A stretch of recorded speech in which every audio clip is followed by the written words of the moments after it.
नः किरणं विमलयरणेमि चन्दं त्रिवर्णचन्दं नमस्सामि।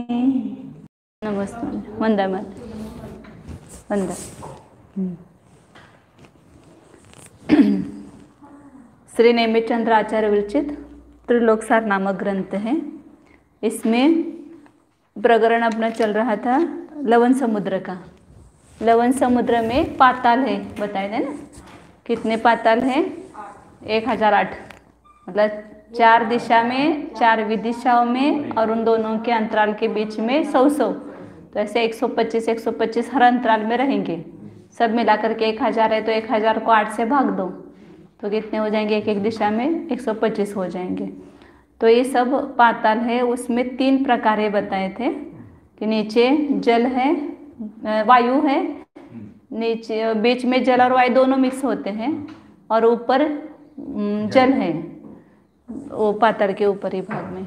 नमस्ते महाराज, नमस्ते।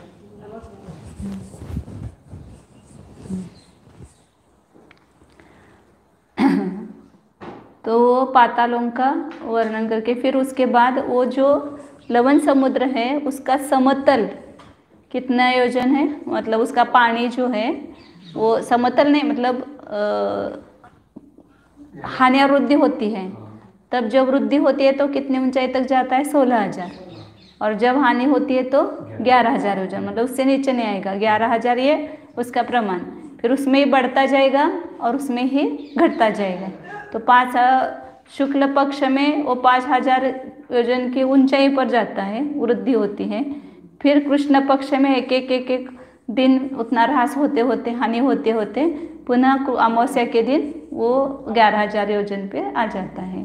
तो इस प्रकार ये उसमें हानि वृद्धि होती है लवण समुद्र के पानी में, जल में। तो उसमें ये बता रहे थे कि लवण समुद्र का जो सूर्य, इधर जम्बूद्वीप के सूर्य और चंद्र है, वो लवण समुद्र पे उनका विचार स्थान है, मतलब उनका घूमने का स्थान है।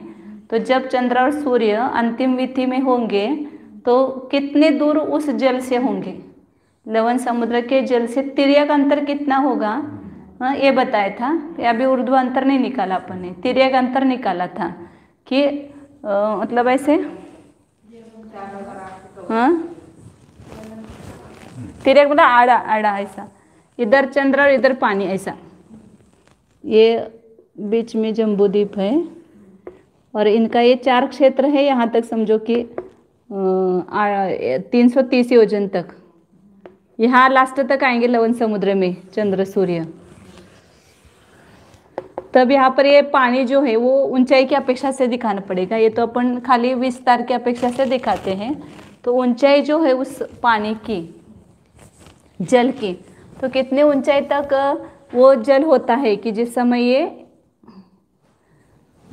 नीचे जब लवण समुद्र का तल है वहाँ पर 2 लाख योजन का विस्तार है, लेकिन वो क्रम से पानी का जो ये है विस्तार है वो घटता जाता है ऊपर ऊपर। हाँ, तो जैसे मृदंगाकार बताए ना, अर्ध मृदंगाकार, ये पानी की जो ये होगी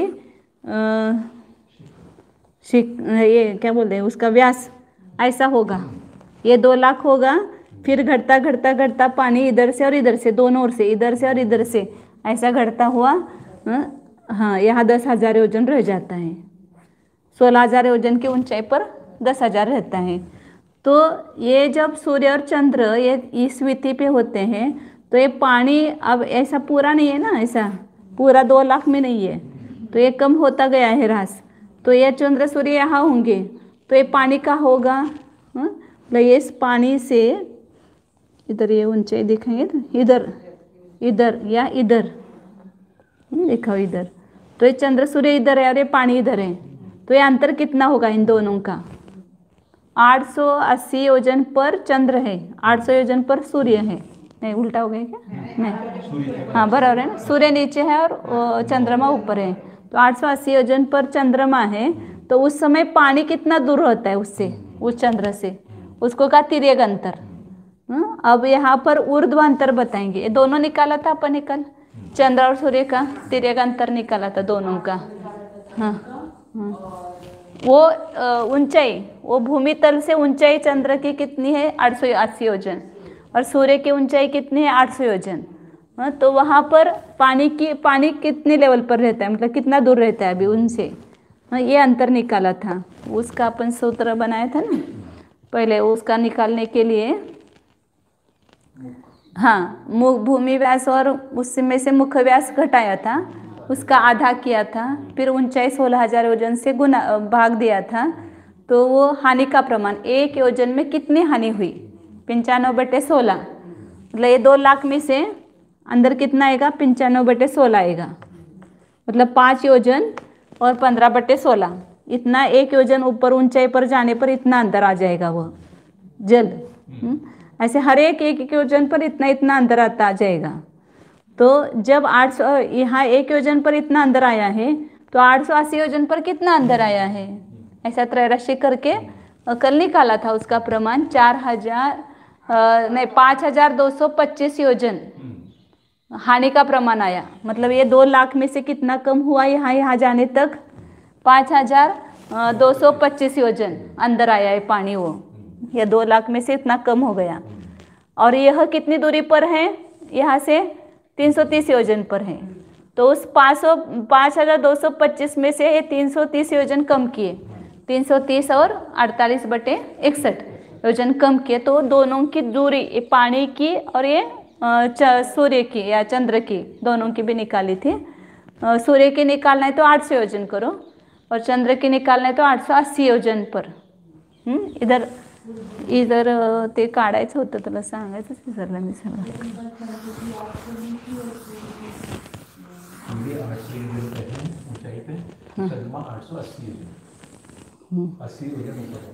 ये पानी है समझो ऐसा लवण समुद्र का। और यहाँ पर ये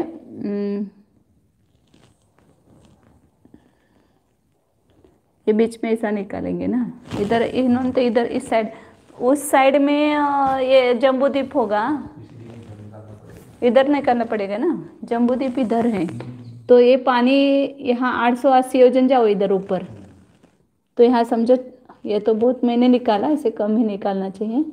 ये 880 योजन पर गया, तो यहाँ जम्बूद्वीप से ये कितना है 330 योजन है, इधर है। और ये लवण समुद्र का पानी इधर से और कितना है, ये अंतर निकाला था अपने। तो यहाँ से यहाँ पहले निकाला, यहाँ से यहाँ पानी जो है, पानी इधर वो ऐसा निकालना चाहिए, पानी यहाँ तक निकालो। यहाँ से जम्बूद्वीप का ही आएगा ना, यहाँ से पर वो पानी स्टार्ट होगा। तो यहाँ ऊपर 880 योजन आने तक वो इधर अंतर आया पानी इतना।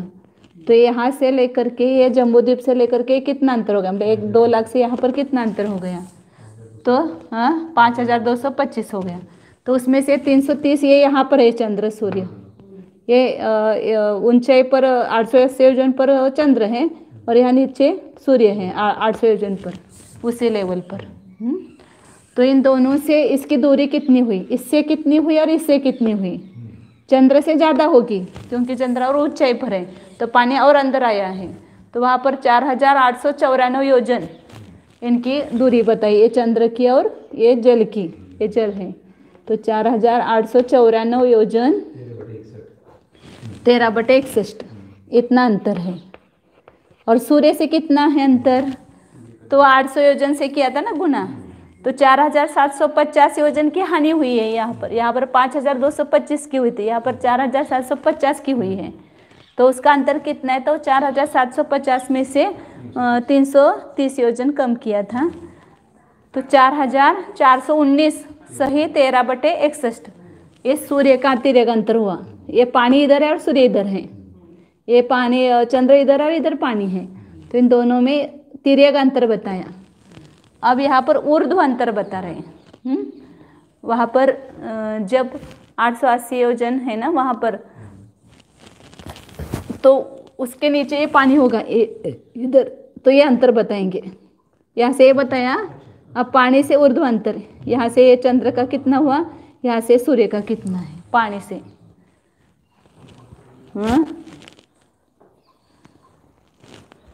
ऊर्ध्व अंतर, और तो इसको अपन त्रैराशिक से निकालते हैं ऊर्ध्व अंतर को। पहले चंद्रमा का निकालते फिर सूर्य का निकालना सरल है। मतलब उसके नीचे पानी है ना, कितनी दूर रहेगा वो पानी नीचे, बताते हैं। हाँ पहले वापस, हाँ ये तिरेगा अंतर समझ में। इधर इतना, ये सूर्य चंद्र इधर है विमान और ये पानी इधर है, तो ये ऐसा आड़ा अंतर हो गया। अब यहाँ पर ये पानी ऐसा है ना यहाँ पर, तो ये पानी यहाँ ये 880 योजन पर है, तो उसके नीचे बराबर जाओ तो वो पानी कितनी दूरी पर है। पानी का स्पर्श नहीं किया है ऐसा मतलब कितना योजन रहेगा, तो वो उसको बोलेंगे ऊर्ध्व अंतर। तो यहाँ पर इधर से इधर वो 330 योजन है चंद्र और सूर्य, और उसके नीचे बराबर यहाँ पर ये जल होगा, तो इसका ऊर्ध्व अंतर कितना हुआ। यहाँ से ये जल से लेकर के ये चंद्रमा कितनी दूरी पर है ऊपर, लवण समुद्र का नीचे जल और उसके ऊपर चंद्रमा, तो कितनी दूरी पर है वो निकाल रहे हैं यहाँ पर त्रैराशिक से। तो पहले किया था ना कि 1 योजन पर इतनी हानि, तो इतने योजन पर कितनी हानि। अब यहाँ पर उल्टा निकालेंगे। 95/16 की हानि होती है। ये जल यहाँ 2 लाख था, और 95/16 ये इधर कम हो गया, तो यहाँ ऊंचाई कितनी है, 1 योजन की है। जब 95/16 योजन भीतर आया है लवण समुद्र, पानी उतनी हानि हुई है, तब कितना योजन की ऊंचाई हुई, 1 योजन की ऊंचाई हुई। वो पहले भी ऐसा उल्टा करते थे ना, तो ऐसा निकालना है, ऊंचाई निकालना है ना, इसलिए प्रमाण राशि 95/16 योजन की जहाँ पानी की हानि हुई है, तो उसकी वहाँ पर ऊंचाई कितनी है, तो 1 योजन की है। समझ में है ना, ऊंचाई है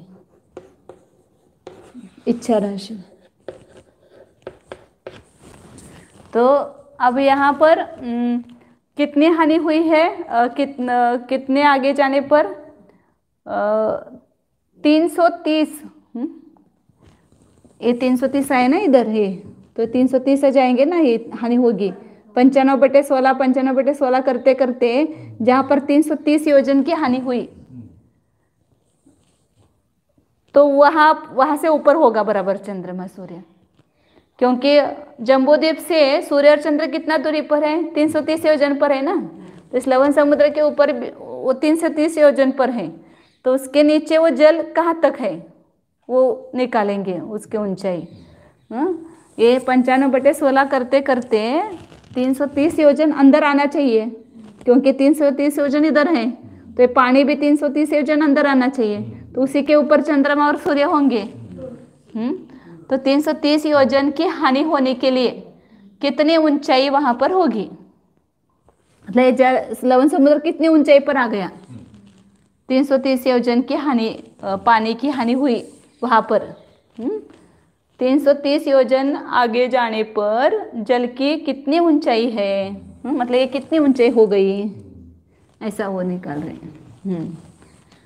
क्योंकि 95/16 कम हुआ, तो वहाँ ऊंचाई कितनी है, 1 योजन, तो 330 योजन कम करना है अपने को पानी। 330 योजन की हानि हुई, वहाँ पर जल की ऊंचाई कितनी है, ऐसा पूरा त्रैराशि करना है। 330 और ये लेना पड़ेगा ना, 48/61,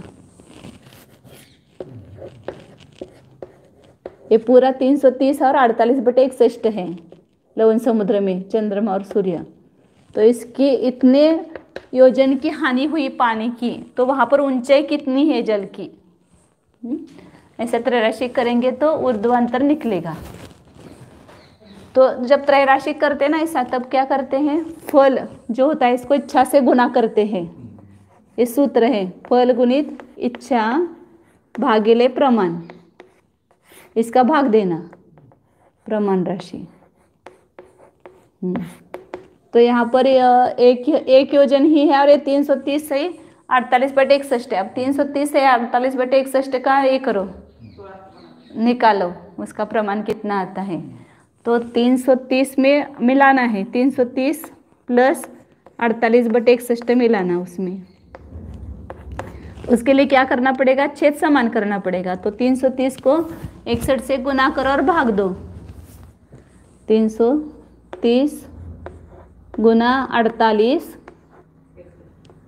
प्लस 48 बटे 61 होगा। और यहाँ पर नहीं, गलत हो गया मेरा, 61 करा लगे ना, 61 का समुच्छेद करना है ना, 61 का गुना किया और 61 का भाग दिया। तो इन 330 को 61 से गुना करो, कितना हो जाएगा, 61 शून्य शून्य, 61 त्या 183, 18, 61 त्या 183 और 18 201 हो गए। उसमें प्लस 48 करना है, तो कितना हो गया, 8 78 आएगा ना, 4 और 3 78, 1 0 2, 20,178 आ गया। 20,178 बटे 61 इसका प्रमाण आ गया, ये सब मिला करके। तो ये जो है 330 है 48 बटे 61, मतलब कितना है, 20,130 बटे 61 है, बराबर है ना। बराबर। अब इसको फल गुणित इच्छा, इच्छा हो गई, इसको फल से गुना करना, तो 1 से गुना करना तो इतना ही आएगा, और इसका भाग देना है 95 बटे 16।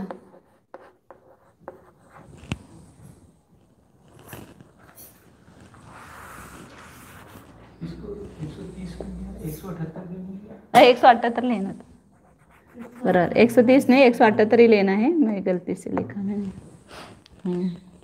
उसको 95 बटे 16 भाग दिया, तो इसका उल्टा गुना हो जाएगा, 16 ऊपर हो जाएगा, 95 नीचे हो जाएगा। तो उसका गुना करेंगे तो कितना आएगा, इसको बाद में निकालते हैं।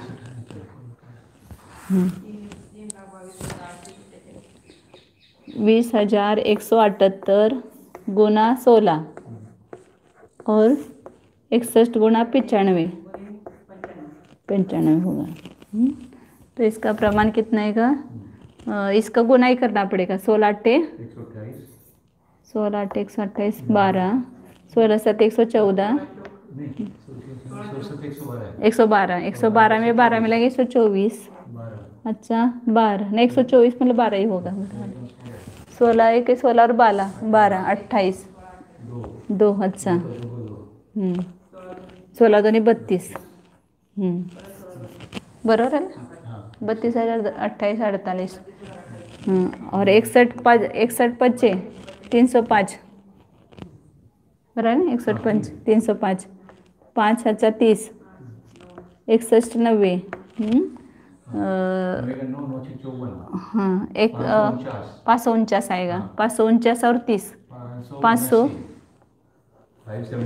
हाँ 579 आएगा, बराबर है। बराबर है। इतना ही वजन क्या हो गया, ये ऊंचाई का प्रमाण हो गया, मतलब इतने वजन ऊंचाई पर होगा, मतलब इसका भाग देंगे तो क्या आ जाएगा यहाँ पर, 55 सही, इसका भाग देंगे तो 55 का भाग जाएगा, 55 सही 4,123 बटे 5,795। हाँ मतलब जब 95 बटे 16 ऐसा घटता हुआ, जब 330 वजन घटेगा तो वहाँ पर जल की ऊंचाई यहाँ से कितनी हो जाएगी, ये 55 हो जाएगी।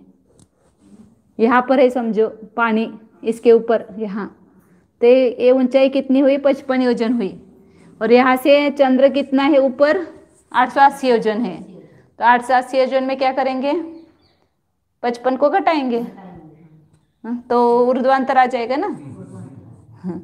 ये पानी इधर है, कितनी ऊंचाई पर पानी है, 55 योजन ऊंचाई पर है, वहां तक है पानी, उसके आगे पानी नहीं है। फिर इसके ऊपर चंद्रमा कितनी गया है, 880 है, तो उसमें से 55 में घटाएंगे। तो लवण समुद्र के जल से चंद्रमा का ऊर्ध्वांतर आ जाएगा। मतलब जब चंद्रमा जहाँ पर अंतिम विति में है, तो लवण समुद्र के पानी उसको छूता नहीं है, कितना दूर रहता है, तो इतनी दूरी पर रहता है। 880 योजन, नहीं 880 बराबर है माइनस 55। अब वो लेना पड़ेगा वापस घटाने के लिए प्रमाण, जो अपन भाग देने के लिए पहले जो किया था ना, 32 28 48 48 बटे 5795, क्योंकि इसका ये करेंगे ना गुना और ये मिलाएंगे तो इतना आएगा। तो इस 880 में से माइनस करना है, तो इस 880 को भी छेद समान करो। 880 गुना 5795 बटे 5795 माइनस ये आएगा 32 28 48।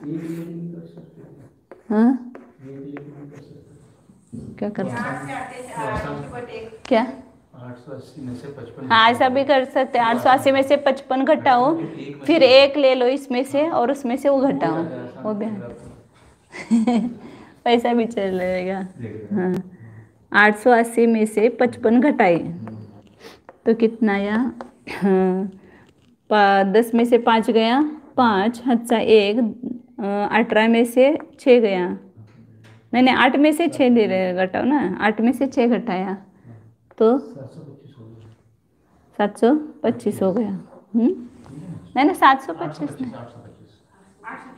824 आया। अभी 825 लेंगे। हाँ 825 लेंगे, 800 हाँ मैंने 825 आएगा, 825 आया। अब इसमें से एक ले करके इसको घटाओ, 1 माइनस 41 बटे 23 सही 57 बटे 95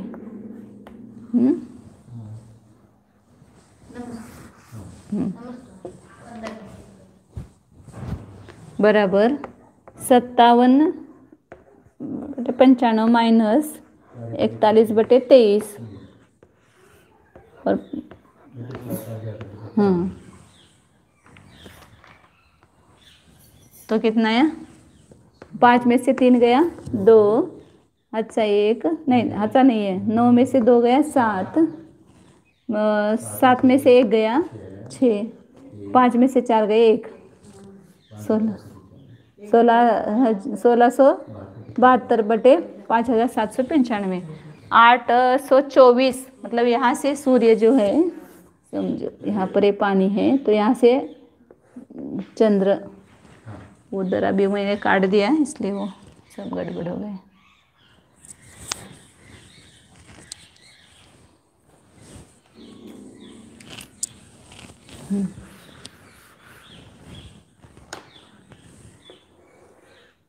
या 2 लाख है, जरा ऐसे निकालते हैं, या 2 लाख है, घटता घटता 330 योजन जब घटा तब उसकी ऊंचाई कितनी है, ये 55 योजन है। ये यहाँ से मतलब ये यहाँ से नीचे 55 योजन की ऊंचाई पर है ये जल। नहीं नीचे 2 लाख होता है ना, 2 लाख है ना, तल वही देखना है ना, तल के ऊपर ही देखना है ना अपने को। यहाँ जो चित्रा पृथ्वी है वो लवण समुद्र का जहाँ है उसके ऊपर ही तो चंद्र और सूर्य की ऊंचाई जो है 880 योजन है ना। तो लवण समुद्र के 2 लाख में से घटते घटते मतलब यहाँ जब 330 योजन घटे, इतना घटा समझो 330 योजन, वहाँ पर ऊंचाई कितनी है 55 योजन। तो यहीं पर वो चंद्र सूर्य होगा ऊपर 330 योजन पर जम्बूद्वीप से। तो यहाँ से यह चंद्र का अंतर कितना हुआ, ये तिर्यक अंतर निकाला था और ये ऊर्ध्व अंतर ऐसा, तो वो ये आ गया 800। उत्तर अपना कितना है लब्ध 824 योजन।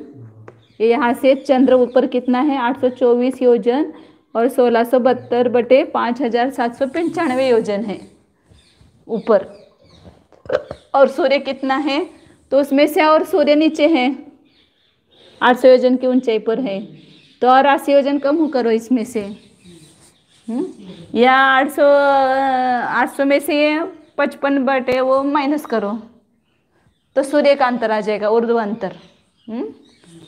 कुछ गलत हो गया क्या? तो क्या सोच रहे हैं ये आप? चल रहा है कि समुद्र के तल पे जो पानी है हाँ वहां से 880 है ना ऊपर। हाँ, जो नीचे समुद्र की जो 2 लाख है वो तो बिल्कुल गहराई में है। कहाँ गहराई में? ये चित्रा पृथ्वी से लेंगे ना। हाँ। चित्रा पृथ्वी का जो ये है वहाँ पर लवण समुद्र का व्यास कितना है? 2 लाख है। और उसके चित्रा पृथ्वी से ही वो चंद्र और सूर्य का अंतर 880 योजन और 800 योजन है। तो यहीं से वो पानी घटता घटता घटता गया है। तो 330 योजन घटा, तो वो उस समय जल की ऊंचाई कितनी है? 55 योजन है। तो उसके ऊपर और चंद्र कितना रहा? 824 योजन रहा। और सूर्य कितना रहेगा? तो उसमें 800 इसमें से कम करो, 824 सही 16/72 में से 1600 इसमें से ये चंद्र का अंतर आया ना, इसमें से 80 योजन कम कर दो तो चंद्र का सूर्य का अंतर आ जाएगा, क्योंकि सूर्य नीचे 80 योजन है तो उसका उस कम हो जाएगा।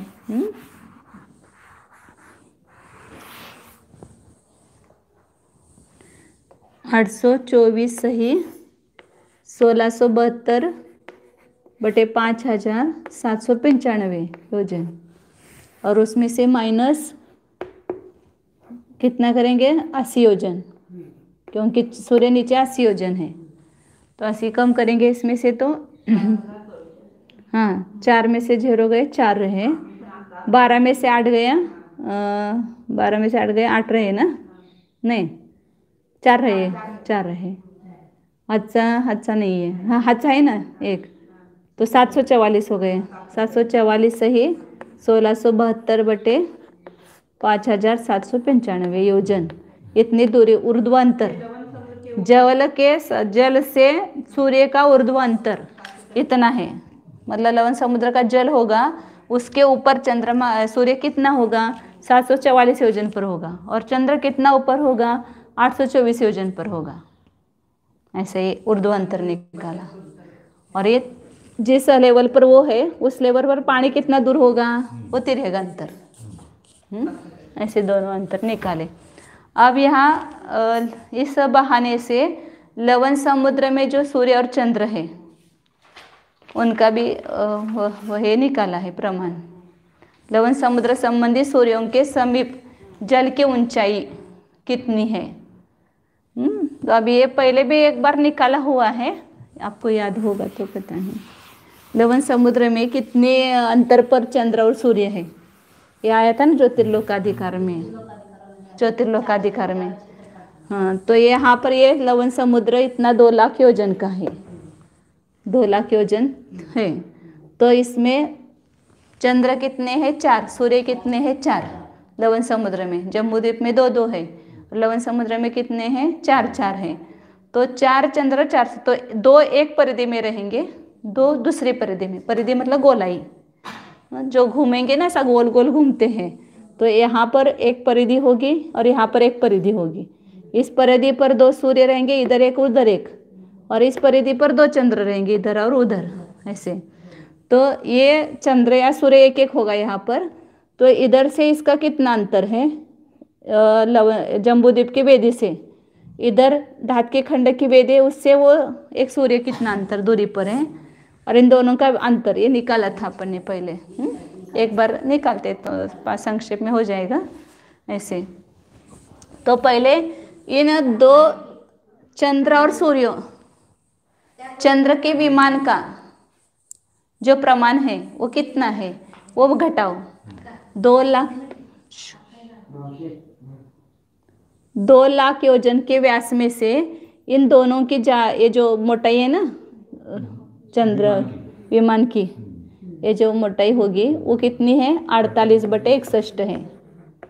और इधर भी होगी वो 48/61 होगी। तो ये दोनों को मिलाओ तो कितना आएगा? 96/61। तो इस 96/61 को 2 लाख में से घटाओ तो फिर खाली जगह मिल जाएगी, चंद्र से रहित जमीन, सूर्य लवण समुद्र। तो 2 लाख में से माइनस 96/61 करना है।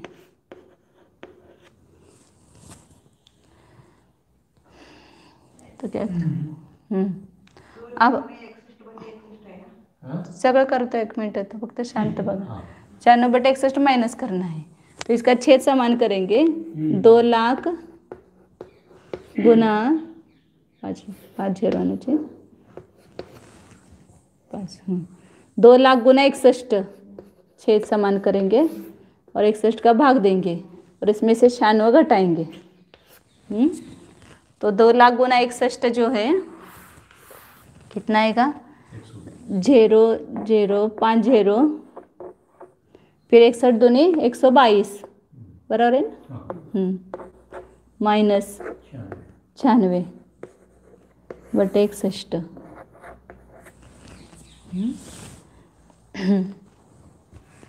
इसमें से 96 घटाएंगे. 10 में से 6 गए 4. 10 में से 10 गए नहीं शून्य आएगा. शून्य आएगा. आगे 9 आएंगे. 9 आएंगे. इसमें 1 हच्चा 9 पुन्हा 1 हच्चा 9 पुन्हा 1 हच्चा 9 पुन्हा 1 हच्चा 1 2 और 1. 1,21,900 नहीं ज़्यादा हो गए थे ना यहाँ पर 122 लाख हुए थे. 1,22,00,000. हाँ 1,21,99,904 बटे 61. इतना प्रमाण आया. चंद्र सूर्य विमान को घटाओ लवण समुद्र इतना रहेगा. अब इसमें 2 अंतराल आएंगे. मतलब इसको आधा करो. इसको आधा करेंगे तो 1 अंतराल का प्रमाण आएगा और फिर आधा का पुनः आधा करो तो वेदी से अंतर आएगा. ये चंद्र से इस चंद्र का अंतर कितना है वो आधा प्रमाण इसका आएगा. इसको आधा करने पर ये पूरा अंतर है ना 1 2 3 ये तीनों अंतर मिलकर के इतने हैं क्योंकि खाली चंद्र विमान का व्यास घटाया है तो बाकी जो लवण समुद्र बचा इतना है. अब इसमें 3 अंतर आने वाले हैं. इस सूर्य से इस सूर्य चंद्र से इस सूर्य चंद्र के बीच का अंतर, इधर वेदी से इधर अंतर और इस वेदी से इधर अंतर. तो ये दोनों एक पूरा अंतर हुआ और एक अंतर में इधर आधा आया और इधर आधा आया है ऐसा हुआ. तो इसलिए यहाँ पर 2 का भाग 2 तो जो आया वो इस दो बीच का अंतर आएगा. पूर्ण अंतर आएगा. एक पूर्ण अंतर कहेंगे उसको. तो 2 से ही डायरेक्ट भाग दो इसको. बेसख 12 0 आएगा. फिर 92 18 1 रहेगा 92 18 92 18 बे पंचे 10 बे दोन्ही 4 बटे 61. अब 61 का भाग दो इसमें. 61 का भाग देने पर कितना आता है 99,999 आता है क्योंकि 9 का भाग जाएगा एकदम 61 को. तो 99,999 सही 13 बटे 61 आता है. एक आया 1 अंतर आया पूरा. तो ये चंद्र या चंद्र ले लो या सूर्य से बीच का ये अंतर इतना आया 99,999 सही 13 बटे 61. अब इसमें और 2 अंतर करो तो इधर का और इधर का अंतर आएगा. तो इसको पुनः 2 का भाग दो 99,999 सही 13 बटे 61. तो इसको 2 का भाग देंगे. तो 2 चौक 8 पुन्हा 1 92 18 92 18 92 18 92 18 फिर 1 रह गया 1 सही 13 बटे 61. उसमें 2 का भाग देना है तो कितना आएगा 61 में 13 मिला 74 बटे 61 37 बटे 61 हो जाएगा. इसमें कुछ मिलाना नहीं ना 37 बटे 61. कैसे निकाला ये 1 रहा था वो 1 प्लस 13 बटे 61 करो और उसको 2 से भाग दो. तो 1 में 13 बटे 61 मिलाना है तो 61 का इसमें गुना किया और भाग दिया समच्छेद किया. 61 और 13 कितना हो गए 74 हो गए और बटे 61 बटे आधा करना है। हाँ आधा कर, इसको आधा करना है तो 2 का भाग दिया, तो 2 का भाग देने पर यहाँ पर 37 का भाग गया, तो 37/61 हो गया 74 में। तो एक अंतर मतलब जम्बूद्वीप की वेदी से चंद्र का अंतर कितना है, 49,999 सही 37/61, और इधर धातकी खंड की वेदी से चंद्र का अंतर 49,999 सही 37/61। ये पहले निकाला था अपने उस समय चंद्र सूर्य का जब बताया था तब। अब ये पूरा सब मिलाएंगे तो वापस 2 लाख आ जाएगा। अब वो सब इसका अंतर निकालना है, अभी पानी का अंतर निकालना है। हाँ ये सब मिलाए हैं, इधर से इधर कितना हो गया, इतना 49,999 सही बराबर है ना 37/61। पुन्हा चंद्र आया 48/61, पुन्हा ये अंतर आया 99,999 सही 13/61, पुन्हा ये चंद्र का आया 48/61, पुन्हा ये अंतर आया 49,999 सही 13/61। 13/61 है वैसा समझो वहाँ पर। इन सबको जोड़ेंगे तो बराबर 2 लाख आ जाएगा लवण समुद्र का व्यास पुनः आता है। ये आपने पहले भी किया था पूरा।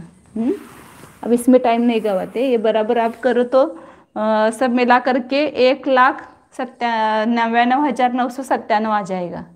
और ये जो अपूर्णांक है ना इसको जोड़ेंगे तो 3 योजना आ जाएगा बराबर 3। 183 हो गया ना, 37/48 फिर 13 48 ये 96 हो गए, और 13 13 26 हो गए, 96 और 26 हाँ 96 हाँ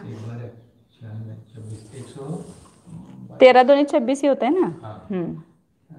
नहीं 13 नहीं चाहिए वहाँ पर 37 है 37 है, एक गलत हो गया इधर 37 है ना, इधर 47/61 है ना, 37 74 हो गया, और 48 48 96 हो गया, 13 183 हो गया, और 183 को 61 से भाग देंगे तो 3 योजना आएगा, तो बराबर 2 लाख हो जाएगा।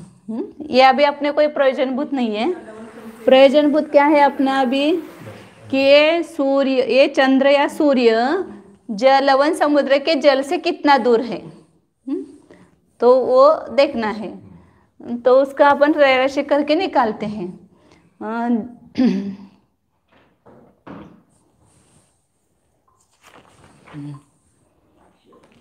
95/16 योजन की जब हानि होती है पानी की, तो ऊंचाई कितनी है, 1 योजन है। उस समय 1 योजन की ऊंचाई होती है पानी की ऊंचाई।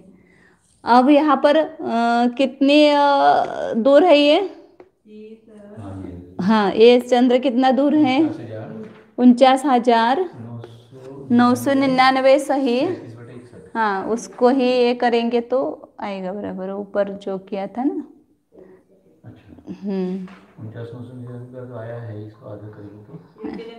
61 का गुना करके निकालना पड़ेगा। 49,999 सही 37/61। इतना दूर है ना ये वेदिका से, तो इतना पानी अंदर आ गया, तो उस समय ऊंचाई कितनी होगी जल की, लवण समुद्र के जल की, तो प्रमाण निकाल लेते हैं। तो इसका ये गुना और भाग करके समच्छेद करके निकालेंगे।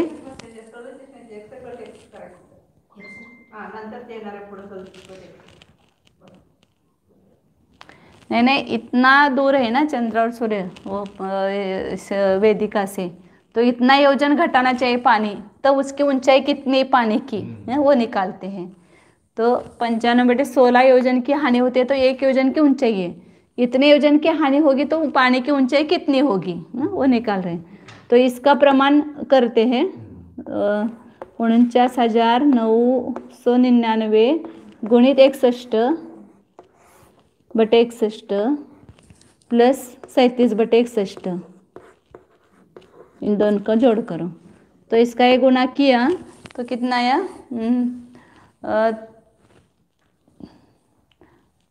पहले गुना करेंगे तो 30,49,939 आएगा। 61 का ये गुना करेंगे तो 30,39,976 आएगा। बराबर नहीं, 76 तो मिलाने पर आएगा, पहले 39 प्लस 37 करेंगे तब वो ये आएगा 76 आएगा। 61 तो 30,49,900 बराबर है ना 76 बटे 61।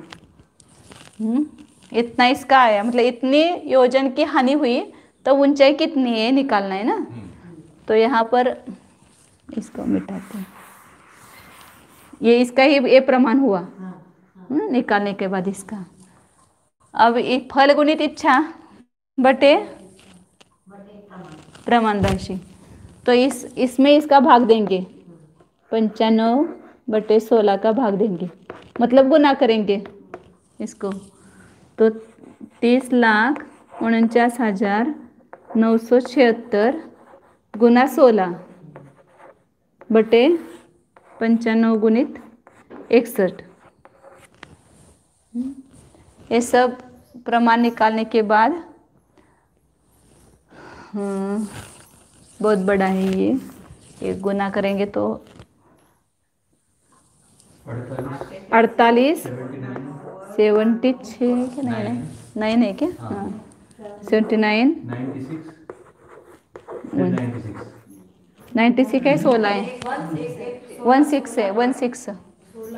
और अभी इसका निकाला था अपने दोनों का 5,795 निकाला था ना अभी।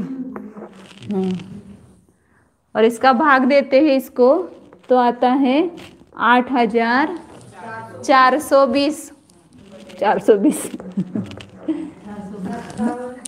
5716 बटे 9795 9716 बटे 9795 इतना आया। मतलब इतनी जल की ऊंचाई है जहां पर इतना योजन अंदर आया लवण समुद्र 49,999 उतने वेदिका से इतना दूर है चंद्र।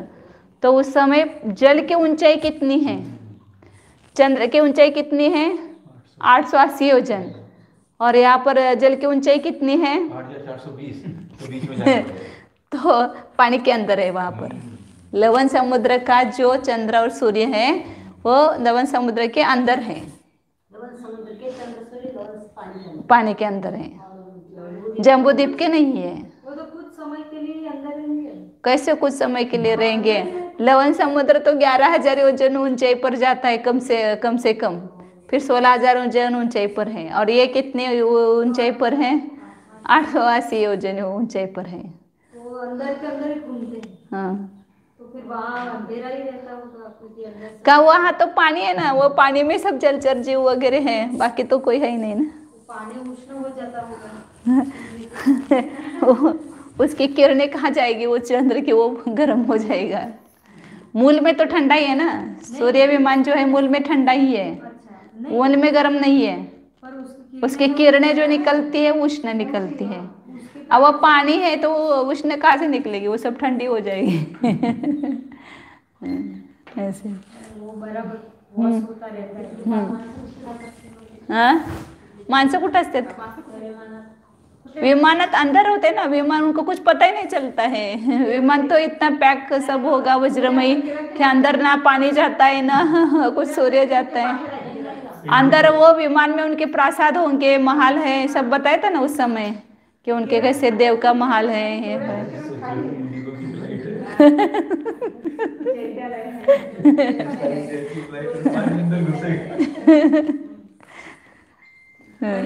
थोड़ा पहली बार ही मैंने भी ये सुना कि ऐसे अंदर रहते हैं बाहर। हमने भी सुना था, लेकिन हमें जम्बूद्वीप का लगाते थे कि 8 से 80 योजन है तो लवण समुद्र की ऊंचाई 11,000 है, लेकिन वो पानी तो उस समय वो तो घटा हुआ है। उस जहाँ जम्बूद्वीप के चंद्र है वहाँ पानी नहीं है। ये निर्णायक हो जाएगा कि केवल जम्बू द्वीप के चंद्र समुद्र सूर्य हाँ। पानी से बाहर रहते हैं, हाँ। और बाकी सब पानी में रहते हैं। इसके बाकी सब मतलब लवण समुद्र के, धात के खंड में नहीं रहेंगे ना, धात के खंड के जो आएंगे वो नहीं रहेंगे। सब समुद्र के। हाँ, समुद्र के जो है वो रहेंगे पानी में, लेकिन धात के खंड के जो है वो पानी से बाहर रहेंगे, जम्बूद्वीप के बाहर रहेंगे ऐसा। जो खंड के बाहर है, हाँ। वो तो रहेंगे ही बाहर, बाहर। जो समुद्र के सूर्य चंद्र है वो समुद्र के पानी के अंदर ही रहेंगे। हाँ, पानी के अंदर ही रहेंगे। त्याच्यामध्ये जम्बूद्वीप आता है, हाँ, त्याच्यामध्ये पाणी भरपूर उनको तो बाहर से पता भी नहीं पड़ेगा वो, हाँ। उनको क्या दिक्कत है। चलो आगे, एयर कंडीशन। 901 नंबर की गाथा अपन लगाई नहीं थी, उसका अर्थ ही लगाया अभी। हाँ, तो अर्थ देखो एक बार। मुरवायारो, मुरजायारो मतलब मुरवायारो देखा है। मुरज का आकार है, जलधि के लवण समुद्र के पानी का आकार कैसा है, मुरजाकार है। ये अभी निकाला था ना ऐसा, मुरजाकार है, एक आधा मुरजाकार, लेकिन वो पूरा नहीं। और जल हानिदलम सोदयेन संगुणियम, उसका जो हानि का प्रमाण है उसका आधा करके उसके ऊंचाई से गुना करने पर क्या होता है, विसमुद्र चारम, मतलब समुद्र के 4 से रहित, समुद्र का 4 जो बताया था 330 योजन, उसको घटाएंगे। जो पानी के जो अंतर लेंगे उसमें से पहले घटाया था ना अपन, चंद्र और सूर्य का जो तिर्यक अंतर है वो 330 योजन घटाया था, तो वो तिर्यक अंतर आता है। और अम्बु ही जम्बू चंद्रवि अंतरयम, समुद्र और जम्बूद्वीप, समुद्र से जम्बूद्वीप के चंद्र और रवि का अंतर आता है। ऐसा वो कैसे निकालना इतना बताया। लवण समुद्र, हानि के प्रमाण पहले निकालना पड़ेगा। हानि का प्रमाण कैसे निकालेंगे, भूमि में से मुख को घटाएंगे और उसका आधा करेंगे और उसको ऊंचाई से भाग देंगे, तो वो हानि का प्रमाण निकलता है। और हानि का जो प्रमाण आया उसको चंद्र और सूर्य की जो अपने अपने ऊंचाई के प्रमाण है उससे गुना करेंगे, तो जो लब्ध प्राप्त होगा उसमें से समुद्र संबंधी जो 4 क्षेत्र है चंद्र और सूर्य का वो घटाएंगे, तो लवण समुद्र के जल का चंद्र और सूर्य से तिर्यक अंतर का प्रमाण प्राप्त होता है। हाँ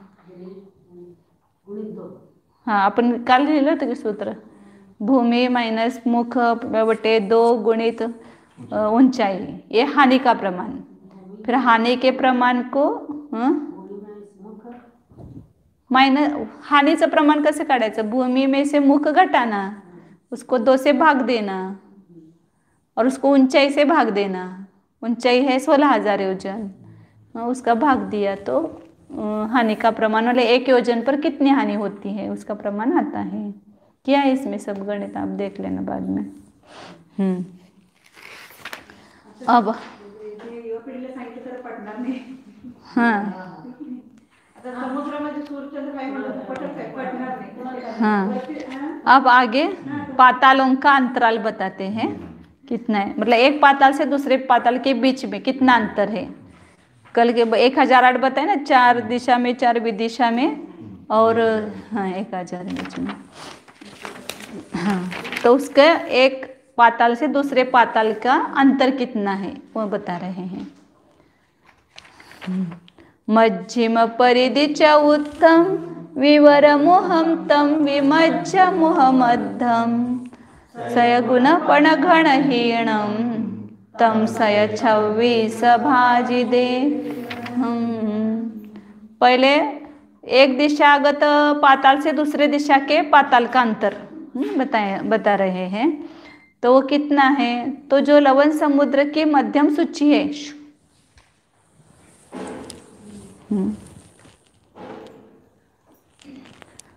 मध्यम परिधि,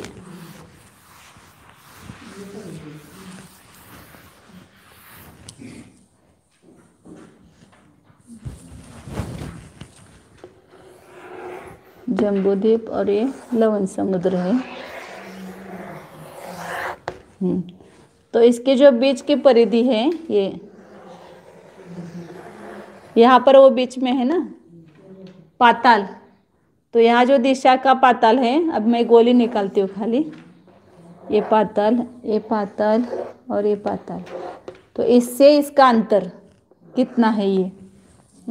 तो पूरी परिधि कितनी होगी लवण समुद्र की, पहले निकालो। तो बीच का जो सूची व्यास है वो कितना है? 3 लाख योजन है, क्योंकि ये हाँ जम्बूद्वीप से लेंगे ना? हाँ, यहाँ से लेंगे ना। मध्यम सूची व्यास लेंगे ना, तो यहाँ से यहाँ आ जाएगा ये, यहाँ से यहाँ, इसको बोलते मध्यम। ये अंत सूची, ये मध्यम सूची, और ये बाह्य सूची, यहाँ से यहाँ तक पूरा बाह्य सूची बोलते हैं। इधर से इधर कितना है, या बीच में से या बीच का कितना है, और ये अंदर से अंदर कितना है, ये 3 प्रकार का सूची व्यास हो गया। तो यहाँ पर ये मध्यम परिधि पर ये होंगे, इसलिए ये मध्यम व्यास निकाला पहले। मध्यम व्यास कितना आएगा? ये जम्बूद्वीप का 1 लाख, इधर 1 लाख और इधर 1 लाख, क्योंकि अभी 1 लाख और 1 लाख रह जाएगा। लवण समुद्र पूरा 2 लाख है, इधर 2 लाख इधर 2 लाख, तो इसका मध्यम किया है तो 1 लाख आ गया। तो 1 लाख 1 लाख और 1 लाख, तो 3 लाख व्यास हो गया मध्यम सूची व्यास। उसकी परिधि निकालना है तो स्थूल परिधि निकालिए, तो तिगुनी करना। स्थूल परिधि निकालते समय केवल 3 से गुना करते हैं व्यास को, व्यास से तिगुनी परिधि होती है, व्यासोत्ति परिधि। व्यास गुना 3 बराबर परिधि। परिधि किसको बोलते हैं? पूरा गोलाई भाग, इसको परिधि बोलते हैं। तो यहाँ से यहाँ जितना होगा उसे तिगुना ये पूरा गोलाई आएगी। तो यहाँ कितना था अभी बताए? 3 लाख, तो परिधि कितनी आएगी? 3 लाख गुना 3 लाख, 3 लाख गुना 3 मतलब 9 लाख हो जाएगा। 9 लाख मतलब 9 के ऊपर 5 जीरो आएंगे। 9 लाख योजन क्या हो गई? परिधि हो गई पूरी। अब ये इस 9 लाख योजन की परिधि में 4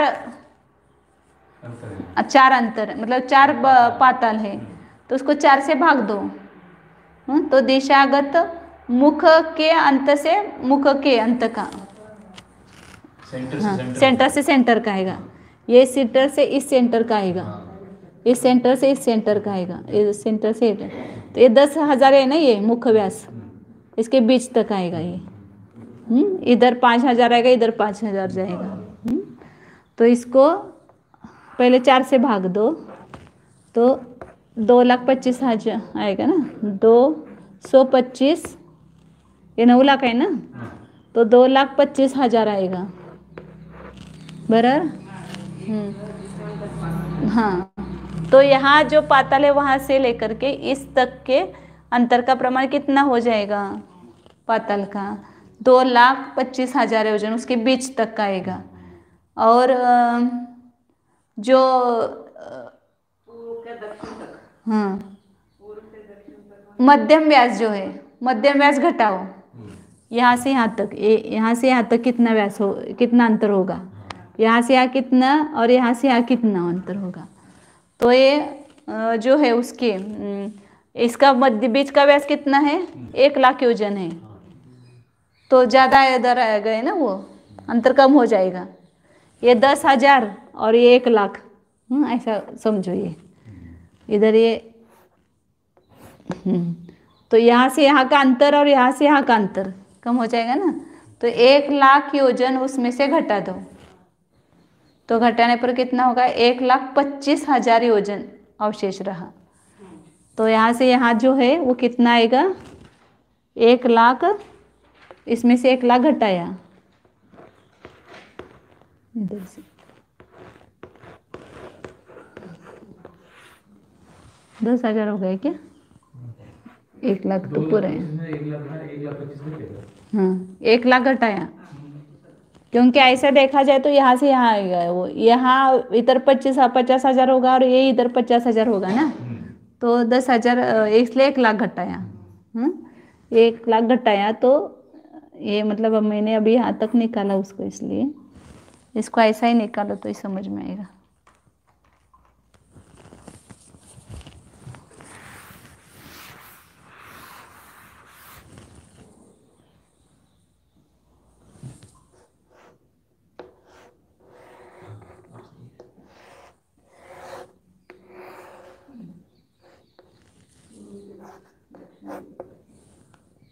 थोड़ा सा ये दोनों से आना चाहिए, इधर है।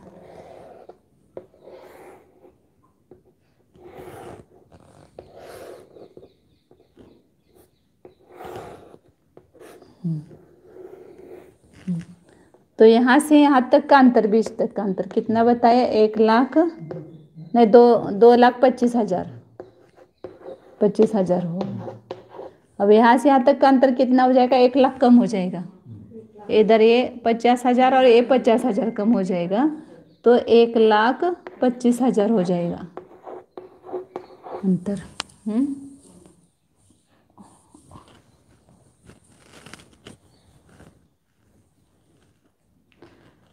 यही दिग्गत पातालों के मध्य उस 2,25,000 में से दिशागत पातालों का मुख्य व्यास 10,000 योजन घटा देने पर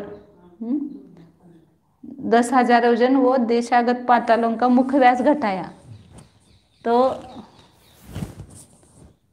पूरा यहाँ से यहाँ बोलेंगे क्या? ये यहाँ से यहाँ आ गया, और ये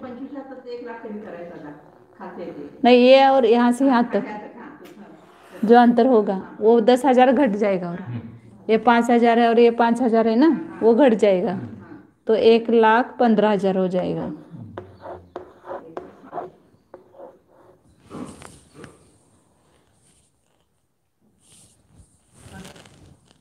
अंतर कम है, नीचे ज्यादा होना चाहिए। वहाँ अंतर कम होना चाहिए। 125,000 लिखा है ना वहाँ, नहीं 1 लाख नहीं, 2 लाख लिखने, 2,15,000 है नहीं, वो गलत हो गया है, गलत हुआ है, गलत है वो 2 लाख होना चाहिए, 2,15,000 होना चाहिए। नहीं मैंने देख वो गलती से लिखा, 2,15,000 होना चाहिए, और पुस्तक में भी गलती हुई है।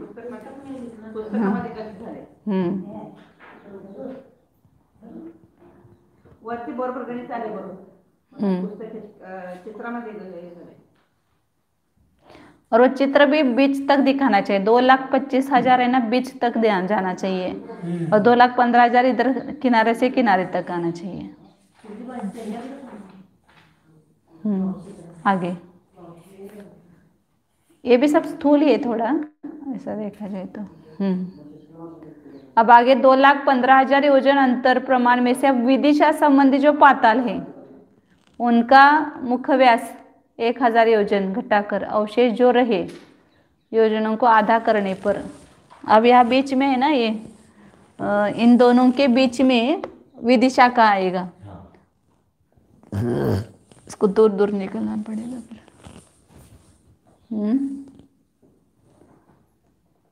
अंतर दिग्गत पातल विदिशागत,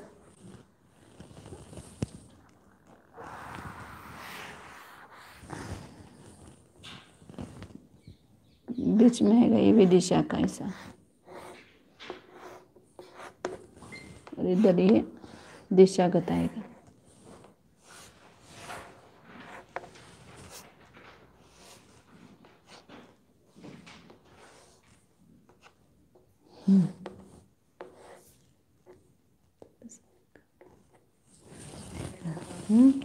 तो यहाँ से यहाँ वो बताया था 2,25,000, और ये यहाँ से यहाँ 2,15,000 है। अब बीच में विदिशागत है, तो इसका अंतर कितना हो जाएगा? तो उसका व्यास जो है इसको कम करके आधा कर दो।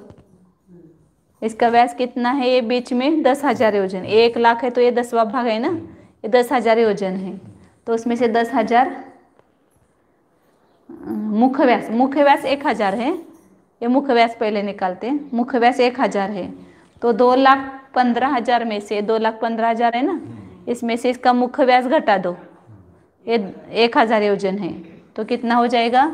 2,14,000 हो जाएगा।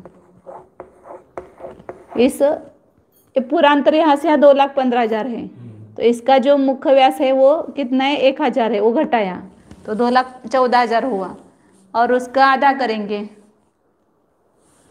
क्योंकि उस 2,14,000 में दोनों तरफ का आएगा ना, इधर से इधर, इधर से इधर और इधर से इधर, कितना अंतर हो जाएगा वह इसका आधा करेंगे वो।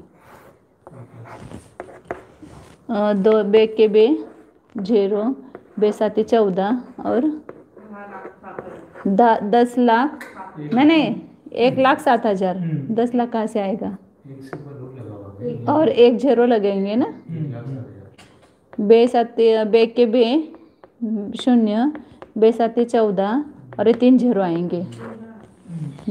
तो 1,07,000 ये यहाँ से यहाँ तक 1,07,000 हुआ और यहाँ से यहाँ तक 1,07,000 हुआ। मतलब नीचे नहीं लेंगे वो नीचे का उसका। तो विदिशा और दिशा के बीच का अंतर हो गया 1,07,000 योजन प्रमाण में से। 100 गुना 5 का घन अर्थात 125 योजन घटा देने पर कितना शेष रह जाएगा? 12,500 हो गए वह। 5 का घन मतलब 125 हो गया और उसका 100 गुना किया तो 12,500 योजन घटा देने पर योजन अवशेष है। इन्हें अब वो बीच में कितने आएंगे? 125। इसके बीच में इन दोनों के बीच में 125 होंगे, इन दोनों के बीच में 125 होंगे, वो अंतर्गत अंतर। और एक एक कितने योजन के हैं?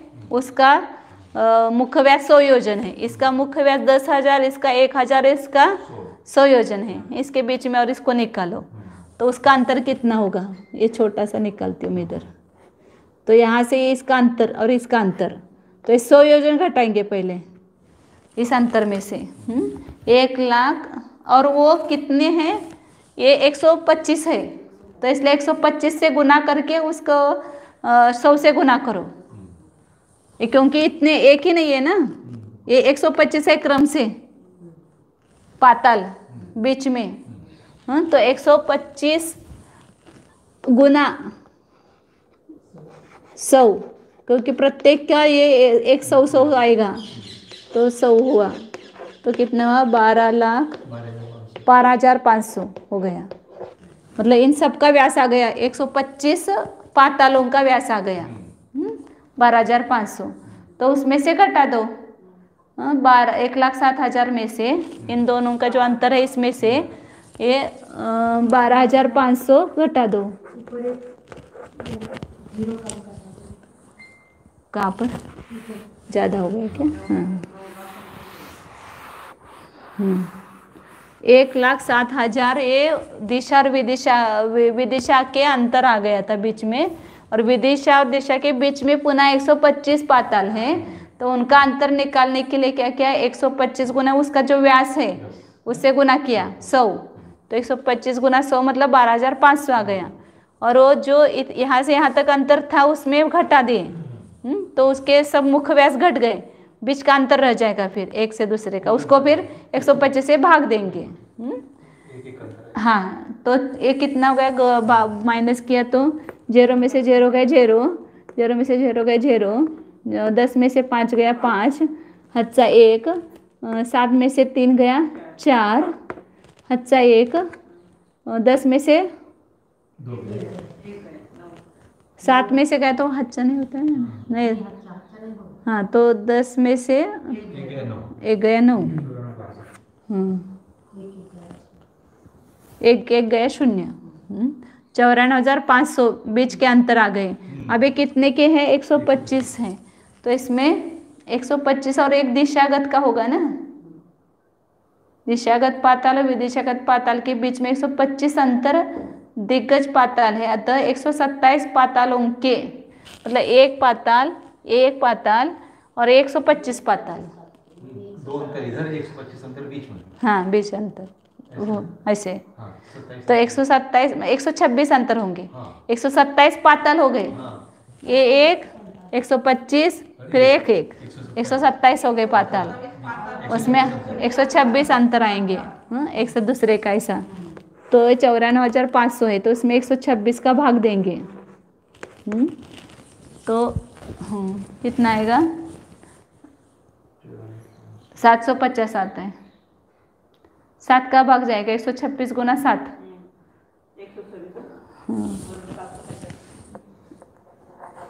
94,500 126 गुना 7 कितना आएगा? 7 सक 42, अच्छा 4, 7 दूनी 14 और 4 18, अच्छा 1, 7 1 7 और 1 8, 882। उसमें से घटाया तो कितना है 3, 14 में से 8 गया 6, अच्छा 1 0, 63 आया तो 0, फिर 126 गुना 5 हो जाएगा बराबर पूरा जाएगा तो 750 आएगा बराबर, नहीं 785 हाँ 7 हाँ 750 750 आएगा क्योंकि इसका गया ना पूरा 3 का गया, फिर 1 0 फिर 1 0 आएगा तो 750 योजन आया। मतलब ए दिशा से जो अंतरालगत पहला होगा उसमें 750 योजन का अंतर, फिर उसके एक एक के दूसरे से अंतर 750 योजन, और फिर ये यहाँ से लास्ट का होगा, फिर इससे भी दिशा का अंतर 750 योजन, ऐसे 126 अंतराल बीच में आएंगे। 750 योजन 750 योजन का अंतर होगा, प्राप्त होता है।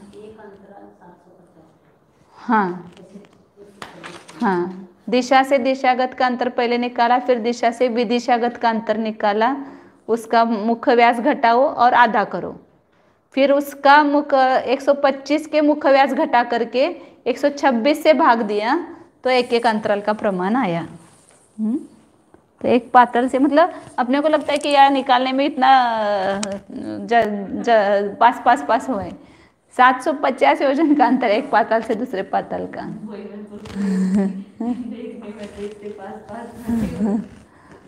हाँ योजन इतना अंतर है, अपना ये छोटा रहता है ना आकृति। इस गाता का अर्थ अलग है क्या? गाता का अंतर लिखाते एक बार। 1 योजन 8 मील का होता है,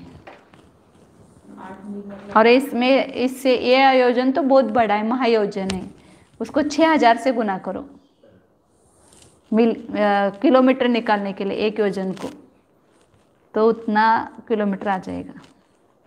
आगे मध्यम परिधि चौथम, मध्यम परिधि का चौथा भाग, विवर मुहम, विवर के मुख का अंतर हुआ, तम विमज्ज मुह मध्यम, उस मध्य मुख का आधा किया तो सय गुण पण घन हीनम, 100 से 5 के घन को गुना करके हीन किया।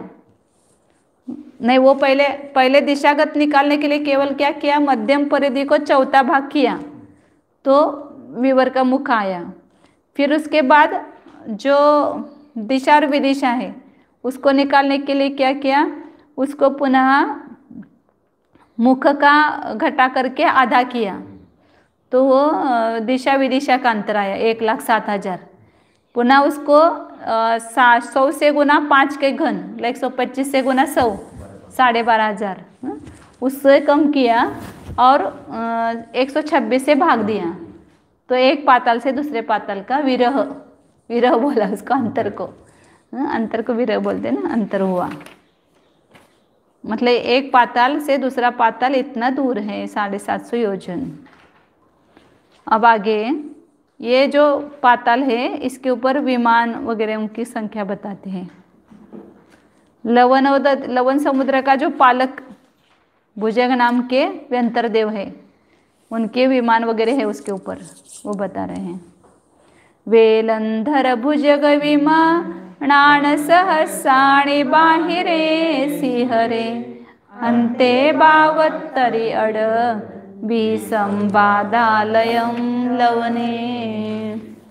लवन समुद्र के बाहर में, मतलब उस जहाँ पर पानी नहीं है वहाँ पर, और लवन समुद्र के शिखर पर, मतलब जहाँ पानी है उसके ऊपर, और अभ्यंतर लवन समुद्र के भीतर, मतलब जहाँ पर जल राशि है वहाँ पर, अंदर भीतर जल राशि में नगर है उनके।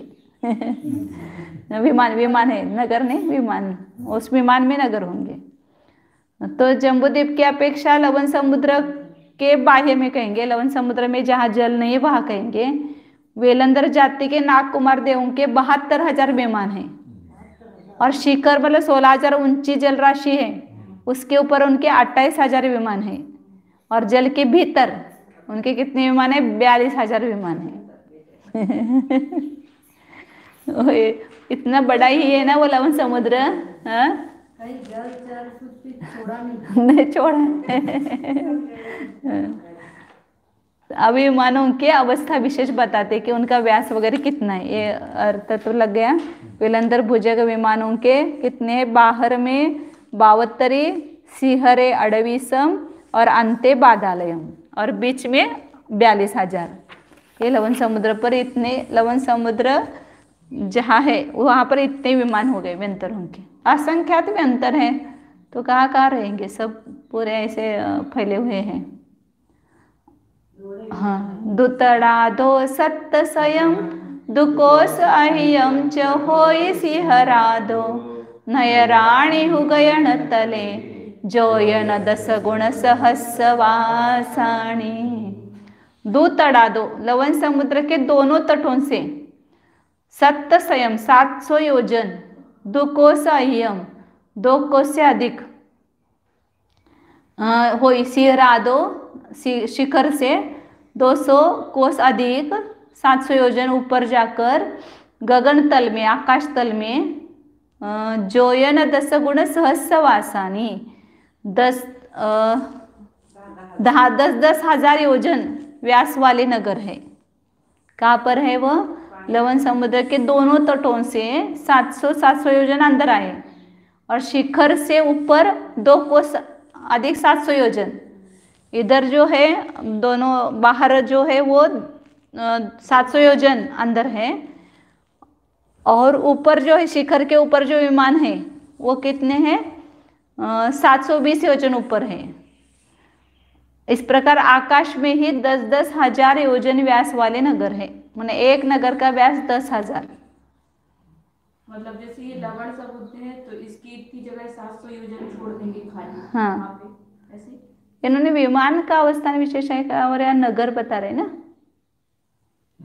ये पानी के ऊपर कैसा लग रहा है, वो अंतराल में आकाश तल में होता है, ऐसा कोई उसके लिए आधार की जरूरत नहीं उनको। जैसे ये हाँ। समुद्र है तो समुद्र में खाली जगह बिना पानी की कहाँ रहेगी। वो ऐसा घटता गया ना, पानी घटता गया है, तो वहाँ 2 लाख व्यास था, तो बाकी वो लवण समुद्र का तो ये पूरा ये 2 लाख का है ना, ये तो खाली पानी के बिना खाली जगह है, तो वहाँ पर वो 700 योजन ऊपर है आकाश तल में, और जहाँ शिखर के ऊपर जो है वो 720 योजन ऊपर जा कर के वो आकाश में ही 10,000 योजन वाले नगर है उनके। अब वो जाने पर ही अपने को समझ में आएगा। यहाँ पर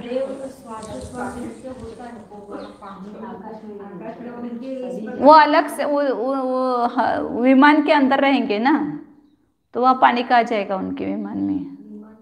विमान ऐसा बताया ना उन्होंने, ऊपर विमान है ऐसा। वज्र का ये लगता है ना उनका पूरा। और विक्रिय वैक्रिय शरीर को पानी क्या और वो क्या, वो कुछ नहीं लगता है, सब विक्रिय से करते हैं।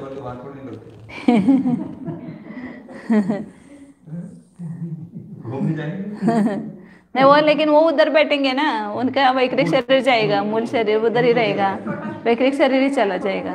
आगे अपना पूरा करना है थोड़ा। अब आगे दिग्गत पाताल के पार्श्व में स्थित जो पर्वत है उनके उसमें निवास करने वाले देवादिक कौन कौन है, उसका 4 गाथा उनके द्वारा बताते हैं। दिग्गज पाताल के ऊपर बताए ना उन्होंने, पार्श्व भाग के ऊपर पर्वत और उनके ऊपर निवास करने वाले देव।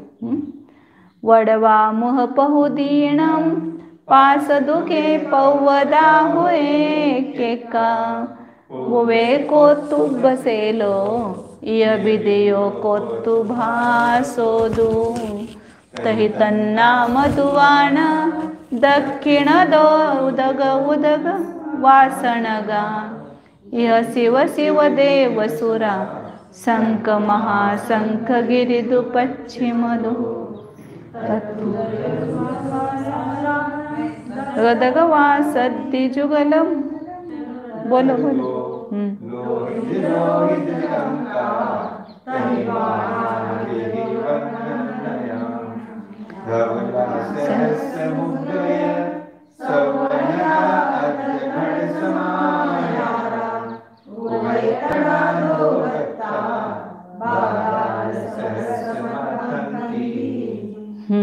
पर्वत और बताया अब, पानी में पर्वत वडवामुख बहुदीनम, 4 नाम बताए थे दिशागत के। वडवामुख और फिर पूर्व दिशा संबंधी है वो वडवामुख है। उनके 2 पार्श्व भागों में, इधर और उधर, इस साइड और उस साइड, पौवदा हो एक एक पर्वत है। पश्चिम पूर्व दिशा में जो होगा उसके पूर्व दिशा में और पश्चिम दिशा में 2 पर्वत होंगे। तो वहाँ पर कौन रहते हैं? पूवे कोतुबसेलो, जो वाड़वामुह है उसके पूर्व दिशा में जो पर्वत है वहाँ पर कौस्तुभशेल नाम के देव रहते हैं। और दूसरा पश्चिम साइड में जो पर्वत है उसके ऊपर कौस्तुभास नाम के पश्चिम दिशा में पर्वत है। पुनः तही तन नाम दुवाना, इन दोनों पर्वतों के ऊपर समान नाम वाले देव रहते हैं। और दक्षिण 2, फिर दक्षिण दिशा में जो पाताल है, पूर्व दिशा का पाताल, उसके पूर्व और पश्चिम दोनों तरफ 2 पर्वत हैं। और दक्षिण दिशा में जो उसके भी पूर्व और पश्चिम दोनों तरफ 2 पर्वत हैं। तो उनका नाम क्या है? उदक और उदकवास। उदक और उदकवास पर्वत हैं, जिन पर कौन रहते हैं? यह शिव देव सुरा, शिव और शिवदेव नाम के देव रहते हैं। पुनः पश्चिम दिशागत जो पाताल होगा, पूर्व दक्षिण और पश्चिम, उसके दोनों तरफ, पूर्व और पश्चिम दोनों तरफ 2 पर्वत होंगे। तो उसके नाम बताएं, शंख महाशंख गिरी, शंख और महाशंख नाम के 2 पर्वत हैं। और उस पर कौन रहते हैं? तथ उदय दवास मरा, उदक और उदकवास, वही नाम हो गए ऊपर के ही। उदक और उदकवास नाम के देव रहते हैं। फिर उत्तर में दग दग वासति जुगलम उत्तर 2, उत्तर दिग्गज जो पाताल है उसके भी दोनों पार्श्व भाग में दक और दकवास नाम के 2 पर्वत हैं। लोहित अंकात ही, उसमें कौन रहते हैं? लोहित और लोहितांक नाम के देव रहते हैं। वाना मतलब वानवंतर, व्यंतर के लिए वान बोलते हैं, व्यंतर देव रहते हैं। विविह वन्न गया, अनेक प्रकार के वर्ण वाले व्यंतर देव जो हैं वो कैसे हैं? विभूति मतलब यहाँ पर वर्ण शब्द दिया उन्होंने उसके लिए। विविध वर्णन वाले हैं, नाना प्रकार के वर्णन वाले मतलब नाना प्रकार की विभूति से सहित हैं। और वे पर्वत कैसे है? धवला, सफेद हैं, श्वेत वर्ण वाले हैं। सहसा उगय, उनकी ऊंचाई कितनी है? 1000 योजन ऊंचे हैं वो, जल से, मतलब जल में नहीं है वो, भले लवण समुद्र में कहा था लेकिन जल में नहीं, जल से ऊपर अंतराल में ही, आकाश में, वो 1000 योजन ऊंचाई है उनकी।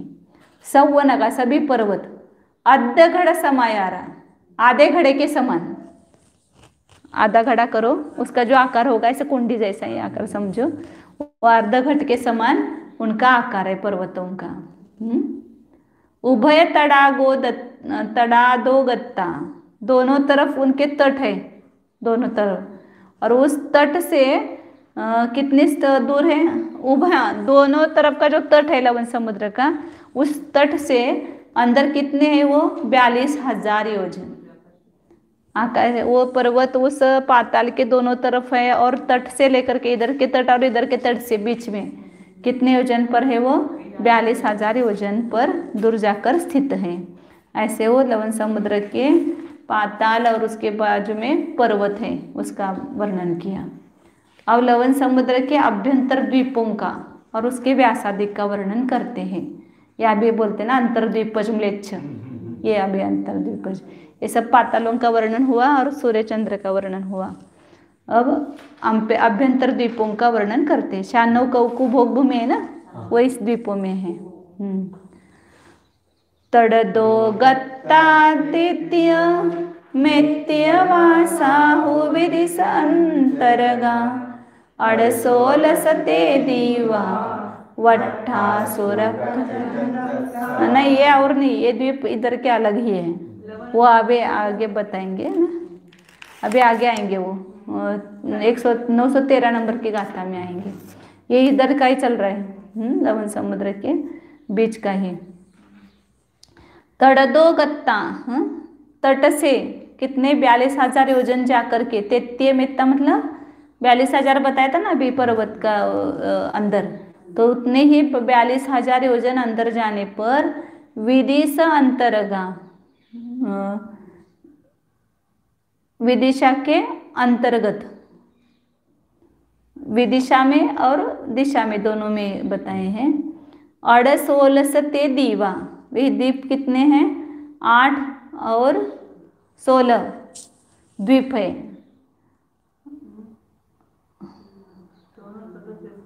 विदिशा और अंतर्दिशाओं में सूर्य नामक 8 और चंद्र नामक 16 वृत्ताकार द्वीप है।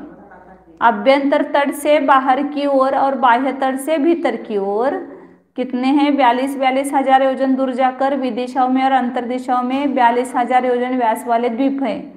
और वह चारों विदिशाओं के दोनों पार्श्वों में भागों में 8 सूर्य नाम के द्वीप है और 8 अंतर दिशाओं के दोनों पार्श्व भागों में 16 चंद्र नामक द्वीप है। विदिशाओं के बीच में, मतलब लवण समुद्र की विदिशाओं के दोनों पार्श्व भागों में, ऐसा है ना, हाँ लवण समुद्र की में पाताल लोक है, पाताल लोक के अंदर ही द्वीप है, बाहर पाताल में नहीं बताया, बाहर ही बताया। लवण समुद्र के तट के बाहर।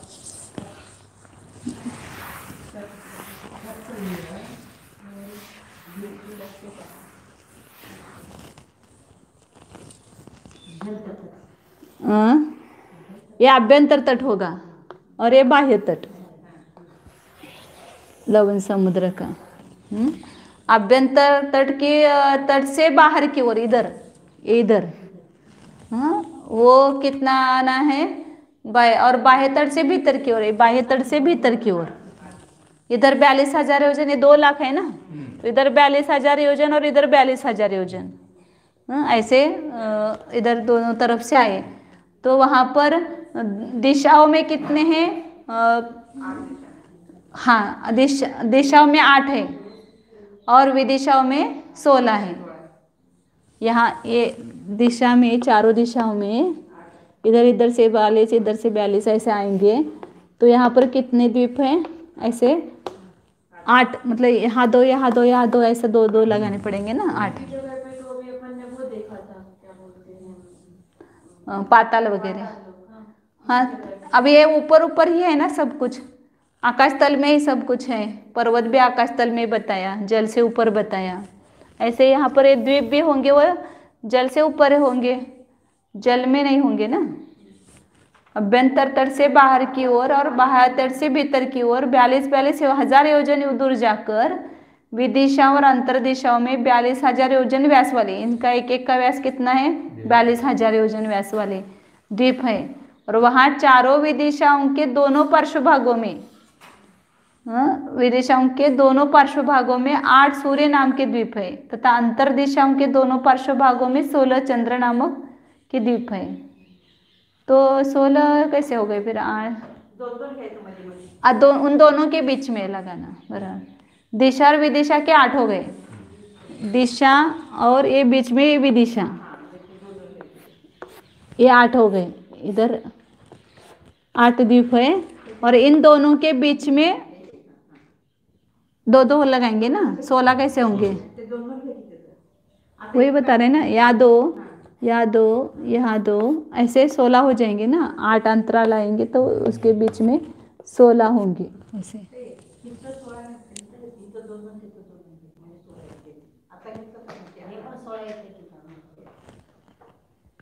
ये इधर से आए अंदर, इतना बताया, लेकिन एक ही है यहाँ पर, यहाँ एक, यहाँ एक, यहाँ एक, यहाँ एक, यहाँ एक, ये 8 हो गए।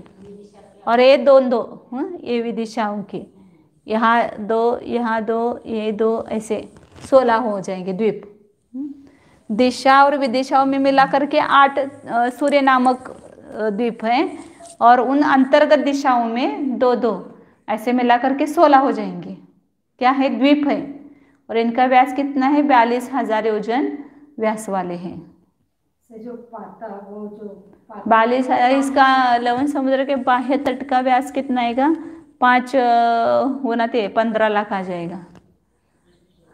और 42,000 गुना 24, नहीं 16 और 8 24 हो गए ना, 24 करो तो कितने आ जाएंगे? इसमें दिशाओं में कोई नहीं दिया है, हाँ, सारी विदिशाओं की हैं, और विदिशाओं में भी एक में दो है।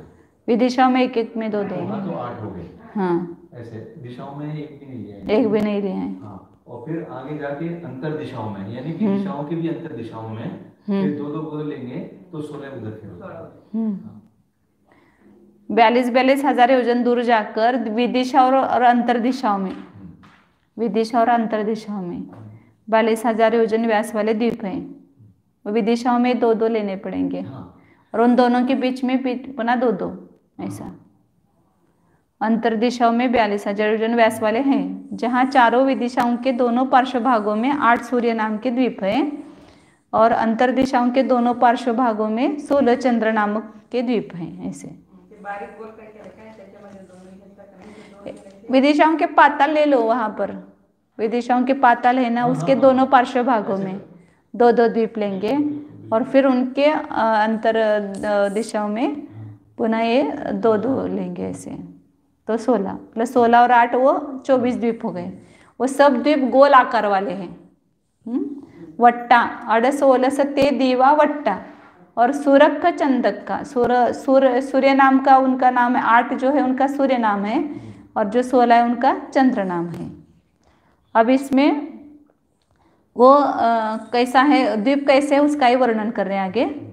तड़ 2 बार सहस गंतूणे हतेत्य उदय वेत्थारो दमदीओ चिट्ठदी वायवदि सम्मिवट्टुलौ।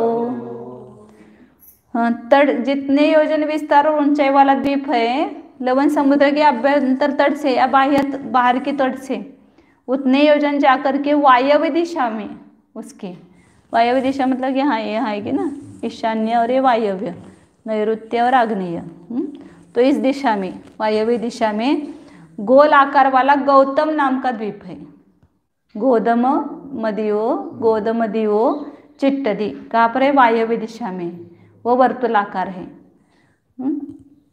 अभ्यंतर तट से बाहर की ओर वायव्य दिशा में, अभ्यंतर तट से बाहर की ओर वायव्य दिशा में 12,000 योजन आकर के वहाँ पर वो द्वीप है, गौतम नाम का द्वीप है।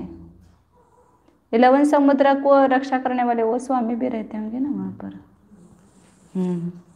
आगे बहुवर्णन पासादा वनवेदी सह्यते सुदीवेशु तस्सामी वेलंदर नागा सगदीवनामाति। वे सब द्वीप कैसे हैं? बहुवर्णन पासादा, अनेक वर्णनों से युक्त ऐसे प्रासाद। वन वेदी सह्य, वहाँ पर वन है, वन को वेदी का मतलब बॉर्डर है उसकी, और बहुत वर्णन वाले प्रासाद हैं। और उसका स्वामी कौन है? वेलंधर नागा, वेलंधर जाति के नाग कुमार देव है। सगदीव नामाति, नाग कुमार मतलब भवनवासी आ गए ना, सब कुमार वो भवनवासियों में नाम आते हैं। वेलंतर नाम नाग कुमार देव है, और सगदीव नाम आते, उनका नाम क्या है? अपना अपना जो द्वीप सदृश है उनका नाम है। उन द्वीपों के स्वामी अपने अपने द्वीप सदृश नाम वाले और वेलंदर जाति के नाग कुमार देव है। जो द्वीप का नाम है वही उस स्वामी का नाम है। जैसे भरत क्षेत्र, उसका चक्रवर्ती, उसका भी नाम भरत। ऐसे यहाँ पर वो जो जो द्वीप है उनके स्वामी जो है उनका भी नाम वही है। जितने भी ये द्वीप समुद्र पर्वत हैं सबके स्वामी देव ही होते हैं। स्वामी मतलब उतना उनका वह नगर वगैरह होता है ना, उसके भी स्वामी होते हैं। पूरे 11 समुद्र के नहीं, उनके जो स्थान है ना, विमान है या उनके नगर है, तो उनके स्वामी वो वहाँ के देव होते हैं। जैसे अपने इधर की जो नदी है उनके भी स्वामी देव ही होंगे। हाँ, नदियों में रहते हैं ना देव, वो गंगा नदी वगैरह वो देवियाँ है ज़्यादातर। देव नदियों में ज़्यादा देवियाँ हैं, देवियों का ये है। जो पर्वत है वो दीदी पानी से बाहर ही होंगे। हाँ, पानी से बाहर, पर्वत दिव्य पानी से बाहर है। आधार से ही होंगे। नहीं, अंतराल में, आकाश तल में। हाँ, अब आगे और बता रहे हैं। मागहति देव दीव तिदयं संख्ये जयोयणं गत्ता तीरादो दक्षिण दो उत्तर भागे विहोदिति मागह तिदेव दीव तिदयम। 3 देव बताए थे समुद्र के दक्षिण तट से संख्यात योजन आगे जाकर। यहाँ पर वो उस समय अपन ने बताए थे ना, 3 दरवाजे हैं वो। यहाँ पर ये इधर ये दक्षिण तट है, इस दक्षिण तट से यहाँ पर ये दक्षिण तट पर ये द्वार है ना, तो ऐसे भीतर ये इधर ऐसे 3 हैं। ये इधर ये मागध जाति के प्रभास वर्तनु ऐसे 3 बताए थे। उनको भी चक्रवर्ती उन पर भी विजय प्राप्त करता है उन देवों के ऊपर। तो समुद्र के दक्षिण तट से संख्यात योजन आगे जाकर, संख्यात योजन आगे जाकर के क्या है, मागध आदि 3 देव है। मागध इधर, इधर वर्तनु और इधर प्रभास, ऐसे 3 देवों के स्थान हैं। 3 द्वीप है उनके वो अलग अलग। तो मागध तिदेव दीव तिदयम, यहाँ मागध देवों का द्वीप है इधर दक्षिण तट के इधर की ओर, इधर वर्तनु देवों का द्वीप है और यहाँ प्रभास देवों का द्वीप है। उनका नाम, द्वीप का भी नाम वही है। संख्यज जो कहाँ पर है, संख्यात योजन अंदर जाकर है तीर से। तीरादो दक्षिण दो, तीर से दक्षिण की ओर, उत्तर भागे भी होदिति, इसी प्रकार उत्तर भाग में भी या ऐरावत क्षेत्र होगा ना, यहाँ पर भी वो 3 होंगे द्वीप। ये उत्तर की तरफ ये ऐसे 3 होंगे। यहाँ अंदर जाकर के संख्यात योजन जाकर के वो द्वीप है। वो जो सेनापति है ना जय कुमार भरत चक्रवर्ती का, वो उस मागध देव, उसको भी नहीं जाना पड़ता है चक्रवर्ती को, सेनापति जा करके उन विजय करके आता है। वो मागध देव उसको सब उसका ये स्वीकार करते हैं आधिपत्य। मतलब देवों पर भी उनका ये है। हाँ हाँ, तो हो गए समुद्र से दक्षिण तट से संख्यात योजन जाकर 3 द्वीप है, और इसी प्रकार उत्तर भाग में भी 3 द्वीप है। वो गंगा सिंधु के प्रवेश द्वार बोलता है ना, वही है बराबर। अब यहाँ पर लवण समुद्र में ये रह गया क्या, अंतर्द्वीपज म्लेच्छ लकुमानुष द्वीप, शानो कुभोग भूमि है ना, उसका वर्णन अभी बंद करते, कल ले लेंगे इसको। कौन से, फिर वो सब दिखाना पड़ेगा ना, चित्र वगैरह, वो चित्र दिखाना पड़ेगा पूरा, उसको निकालते कर। चित्र के कारण ये जगह छोड़ दिए। हाँ बराबर। ऐसे सरल है, करना है तो कर ले, 5-10 मिनट करना है। हाँ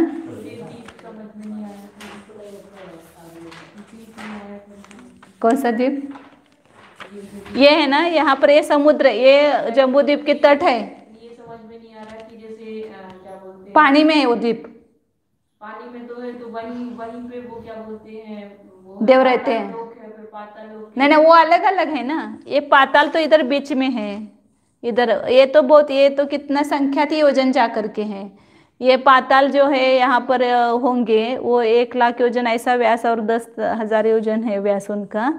तो ये 10,000 योजन व्यास है, तो यहाँ ये 2 लाख है ना इधर, तो इधर और इधर तो बहुत सारा ये है जगह है। हाँ द्वीप भी आ जाएंगे। पाताल लोग तो अलग होंगे, बहुत दूर होंगे वो, उसके भी बीच बीच में बहुत सारा अंतर आएगा। यहाँ ये देखो ना 2 लाख है, उसमें ये बीच में 10,000 योजन वाला व्यास है, तो फिर वो कितना ये हो गया, दूर हो गया, 1,90,000 रह गए ना, तो इधर आधा ले लो तो भी बहुत सारा है भी। हाँ नहीं, पाताल ये द्वीप भी पानी में ही है, वो तो ऊपर के बताए, वो जो ऊपर शिखर के ऊपर वगैरह बताया ना उन्हें, पानी के शिखर के ऊपर और वो अभ्यंतर तट से वो बताए वो, लेकिन ये सब द्वीप पानी में ही है, लवण समुद्र में। इधर से जो निकलते हैं ना जम्बूद्वीप से दरवाजा, उस समुद्र में जो नदी मिलती है उसी द्वार से जाते तो उनका मिलता है द्वीप, वहाँ तक चक्रवर्ती पहुँच सकता है उस द्वीप तक।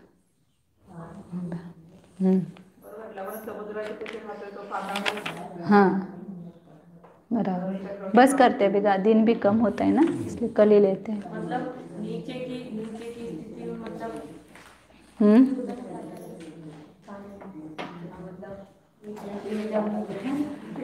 पाताल तो नीचे रत्न प्रभा पृथ्वी तक है ऐसे। हाँ, 1,00,000 योजन नीचे है ना वो ऊंचाई पर। ऐसे इसमें तो दीदी बीच में ही लिखा है, ऐसे जो जम्बूद्वीप है वो तो उधर है, रत्नप्रभा नहीं नहीं, ये ऐसे पृथ्वी, ये ऊपर, ये जम्बूद्वीप ऊपर आ गए, चित्रा पृथ्वी के ऊपर। और वो जो पाताल है लवन समुद्र में, वो अंदर नीचे खोली में, नीचे नीचे जाओ, रत्न प्रभा पृथ्वी के 1,00,000 योजन नीचे जाओ, वहां तक वो पाताल है गहराई में। वो लवन समुद्र में मुझे भी वो प्रश्न हुआ था कि लवन समुद्र का जो पानी का तल आएगा ना, वह उसका मुख्य व्यास आना चाहिए, ऐसा ऊपर नहीं होगा ऐसा। आपको ध्यान में कैसे 1,00,000 योजन उसकी गहराई बताई ना, तो जमीन में ही हो गए वो सब। और वो जो लवन समुद्र का आएगा ना वो तल, वहां पर उसका मुख हो जाएगा वो पाताल का, ऊपर पानी में नहीं होगा वो पाताल। अभी ध्यान में, पाताल जो है वो पानी में नहीं होगा लवन समुद्र के, वो नीचे 1,00,000 योजन गहराई है उसकी। रत्न प्रभा पृथ्वी की गहराई जो है ना 1,00,000 योजन की, वो 2 भाग है, खर भाग और पंख भाग, खर भाग और पंख भाग, उसमें वो पाताल है। और उसी का वो जब वायु वो बढ़ती है ना, तो ऊपर लवन समुद्र का पानी वो बढ़ जाता है वो, और वो जल के जहाँ उड़ते होते हैं तो वह पानी घट जाता है, लवन समुद्र का पानी वायु से ऊपर उड़ता है वो। फिर जब वायु की हानि हो जाती है तो वो पानी नीचे वो पाताल में जाता है, तो वो लवन समुद्र का पानी कम हो जाता है। इसलिए समुद्र का पानी बोलते हैं ना, नहीं बढ़ता है ना घटता है, वो अंदर वो पाताल है ना, वो उसके कारण से वो बढ़ता हुआ दिखता है और वो नीचे घटता है वो वायु के कारण। पाताल लोक के ऊपर फिर आएगा ये 3। हाँ हाँ, पाताल लोक के ऊपर ये सब पानी में आ जाएगा ऊपर। फिर ये पानी में आ जाएगा, वो पानी है हाँ, बराबर है, पानी में आ जाएगा।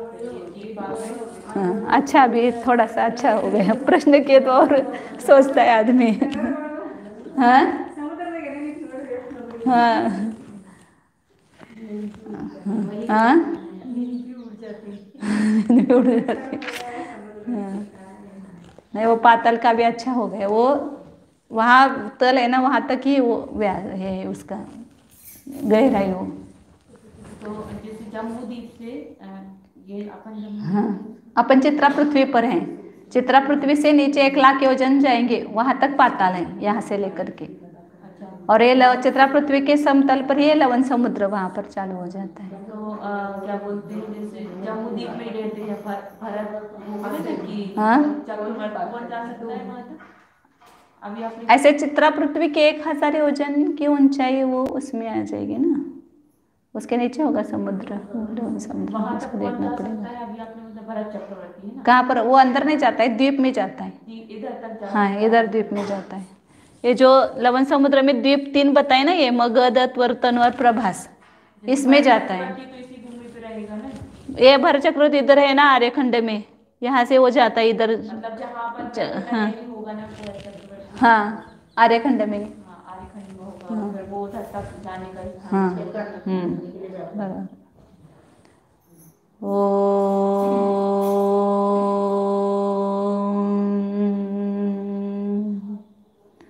जानिए, यह मैं शुद्ध चैतन्यमय जीव ही हूँ, यह मैं एक हूँ, अनादि अनंत हूँ, अखंड हूँ। अपने बारे में सोचिए, ये सब लोक में बाहर की रचना है, द्वीप है, समुद्र है, पाताल है, पर्वत है, ये सब कुछ पुद्गल की रचना है। इस लोक की रचना को जानने वाला यह मैं चैतन्य स्वरूपी जीव हूँ। मैं जान रहा हूँ ये सब पदार्थ मेरे ज्ञान में झलक रहे हैं, नए बन रहे परोक्ष रूप से। उन न्यायों का आकार, न्यायों का निर्णय जिस ज्ञान में हो रहा है, यह ज्ञानमय आत्मा मैं हूँ। नेय बाहर के क्षेत्र में स्थित है, उसका ज्ञान मेरे भीतर हो रहा है। इस ज्ञानात्मक अपने लोक को देखिए, अपने चैतन्य लोक में प्रवेश कीजिए, अपने उपयोग को ले जाइए। अपना चैतन्य लोक कितना है, कैसा है, देखिए तो भीतर यह असंख्यात प्रदेशी है, अनंत गुणरूपी रत्नों से भरा हुआ है। इस अपने स्व क्षेत्र को, स्व सागर को देखिए और इस चैतन्य सागर में अपने उपयोग को अंदर उतारिए, भीतर जाइए, गहराई में जाइए, तो यह चैतन्य का अनुभव होगा।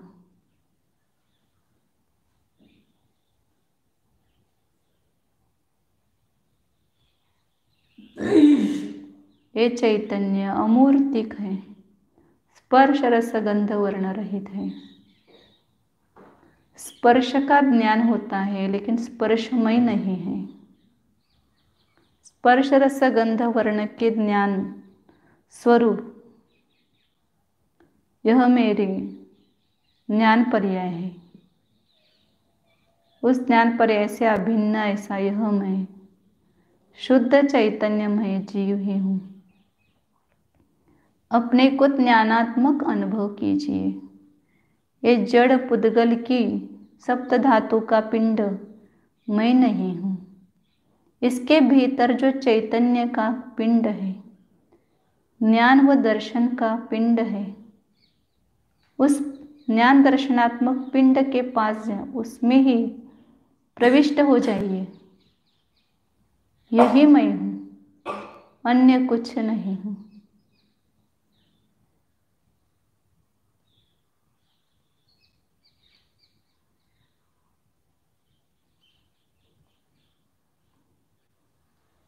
ज्ञान सागर स्वरूप आनंद सागर स्वरूप चैतन्य धातु स्वरूप एकत्व विभक्त स्वरूप निर्मम स्वरूप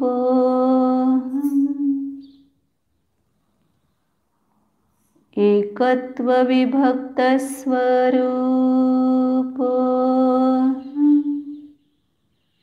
निर्मल स्वरूप शुद्धोऽहम् एकोऽहम् ध्रुवोऽहम् ओम्।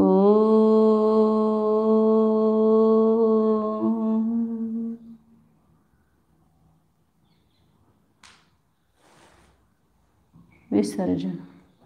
नमो नमो सिद्धाणं नमो आयर्याणं नमो वज्रायाणं नमो लोये सवसा